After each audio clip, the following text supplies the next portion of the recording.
يا جماعة ساعدوني ان انا اخد حقي. انا تعبت عشان الاقي شغل، وبسبب الموقف ده انا مش هروح شغل تاني.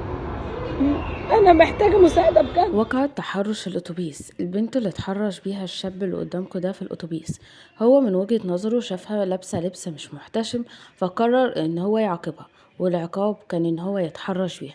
ولما قررت ان هي تدافع عن حقها محدش وقف في صفها، والأتوبيس كله بدأ ان هو يتنمر عليها ويقول لها روحي شوفي شكلك وروحي شوفي انت عملتي ازاي او لابسه ازاي. الكل بدأ ان هو يتكلم عليها ويهاجمها كأن ملهاش حق.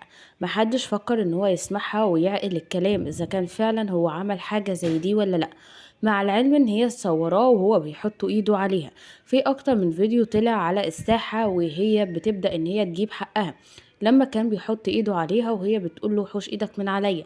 والفيديو التاني لما حاولت ان هي تصور وشه وهو ضربها. والفيديو التالت وهي عمالة بتتكلم والأتوبيس بيتنمر عليها. والفيديو الرابع لما نزلت وقررت ان هي تاخد حقها بالقانون. والحمد لله لان القانون بيحمينا كويس جدا، وبيمنع حاجة للتحرش او بيمنع اي حاجة تقلل مننا. فخلاص الواد ده اتقبض عليه وبيتحقق معاه عشان يبقى عبرة لأي حد. مش من حقك ان البنت تبقى لابسة لبس عادي او ان هي تلبس براحتها فيديك الحق ان انت تتحرش بيها. ده مش معناه ان انا بشجع اللبس المفتوح والمكشوف، بس للامانه محدش شاف هي لابسه ايه. كل اللي شفناه في الفيديو ان هي لابسه توب عادي جدا، وحتى دراعاتها ما كانتش باينه.